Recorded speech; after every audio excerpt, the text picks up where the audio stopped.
जय शिव शंकर। आज बुधवार है। गजाननं भूतगणाधिसेवितं कपित्थजम्बो फलचारुभक्षणम् उमासुतं शोकविनाशकारकं नमामि विघ्नेश्वर पादपंकजम्। देखिए, पिछले एपिसोड में हमने अक्षरारंभ संस्कार का उसके बारे में हम बताए। आज कर्ण भेद संस्कार। कर्णवधे कृतो बालो न ग्रहैर्विभूयते भूष्यते अस्य मुखम तस्मात् कार्य अस्तत् कर्ण विर्वधः। बालक की रक्षा होती है। कर्ण वेधन से बालारिष्ट उत्पन्न करने वाले बाल ग्रहों से जो बालकों को अरिष्ट करते हैं उनसे रक्षा होती है, और कुंडल धारण करने से मुख की शोभा भी बढ़ती है। तो जिस संस्कार में विशेष विधि पूर्वक बालक और बालिका के दाहिने और बाएं कान का छेदन किया जाता है उसे कर्ण वेद संस्कार कहते हैं। व्यास स्मृति में इस संस्कार में षोडश संस्कारों में इसकी गणना की गई है और बताया गया है कि कृत चूड़े च बाले च कर्ण भेदो विधीयते, अर्थात जिसका चूड़ा कर्ण हो गया हो, बालक का कर्ण भेद हो गया हो, यह तीसरे और पांचवें वर्ष में किया जाता है, उसकी दीर्घायु होती है। दीर्घायु और श्री की विद्य के लिए कर्णवेद संस्कार की शास्त्रों में विशेष प्रशंसा की गई है। कर्णवेदम प्रशंसतु पुष्ट आयु शिववृद्धये। महर्षि गर्ग ने कहा है कर्णवेद की प्रशंसा करते हुए कि यह आयु की पुष्ट आयु श्री विवृद्धये और लक्ष्मी की वृद्धि होती है। इसमें दोनों कानों में भेद करके उनकी नस को ठीक करने के लिए सुवर्ण कुंडल धारण कराया जाता है। इससे शारीरिक रक्षा होती है।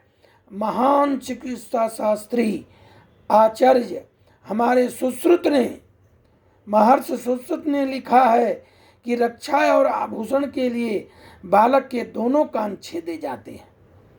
शुभ मुहूर्त और नक्षत्र में मांगलिक कृत्य एवं स्वास्थ्यवाचन करके कुमार को माता के अंक में गोद में बिठाकर उसको पुचकार कर बहलाकर दोनों कानों का छेदन करना चाहिए। यदि पुत्र हो तो पहले दाहिना कान छेदें, कन्या हो तो पहले बायां कान छेदना चाहिए। कन्या की नाक भी छेदी जाती है। बीधने के पश्चात छेद में पिछवर्ती कपड़े की नरम बत्ती पहना देनी चाहिए। जैसा कि सुश्रुत संहिता में लिखा गया है कि रक्षा आभूषण निमित्तम बालस्य कर्णौ विद्यते पूर्वम दक्षिणम कुमारस्य वामम कुमार्या ततः पिछुवर्ति प्रवेशयेत्। बालक का दाहिना और बालिका का बायां कान प्रथम छेदना चाहिए और कन्या की नाक का भी छेदन करना चाहिए। जब छिद्र पुष्ट हो जाए तो उसमें स्वर्ण का कुछ कुंडल आदि पहनाना चाहिए। स्वर्ण के स्पर्श से बालक स्वस्थ और दीर्घायु होता है। बालक के कान में सूर्य की किरण प्रवेश के योग्य और कन्या के कान में आभूषण पहनने की योग्य छिद्र कराना चाहिए। कुमार तंत्र में चक्रपाणि में कहा गया है कि कर्ण वेधन संस्कार से बालारिष्ट उत्पन्न करने वाले बाल ग्रहों की बालक की रक्षा होती है। जो छोटे पे रोग आदि होते हैं उनसे इनकी रक्षा होती है, और कुंडल डालने से मुख की भी रक्षा होती है। तो इस प्रकार ये जो 10वां हमारा संस्कार है वो कर्णवेध संस्कार है।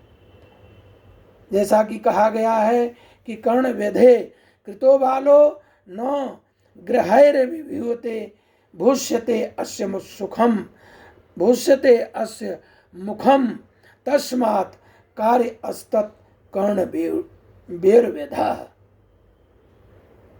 तो आज हम कर्णवेद संस्कार में बताए।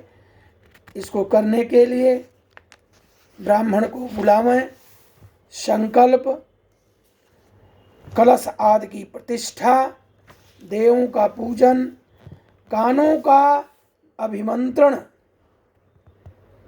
पहले कान का अभिमंत्रण होना चाहिए।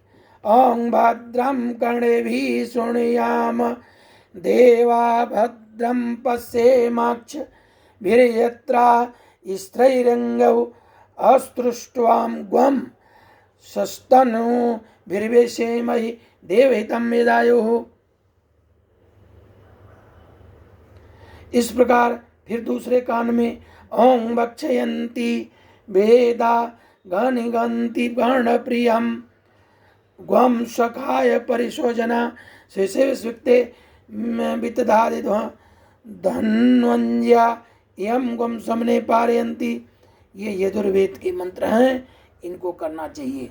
इस प्रकार करके फिर ब्राह्मण को दक्षिणा और भोजन का संकल्प कर वहाँ के आवाहित देवताओं का जो है फिर विसर्जन करना चाहिए। ओम विष्णवे नमः, ओम विष्णवे नमः, ओम शाम्ब सदाशिवाय नमः।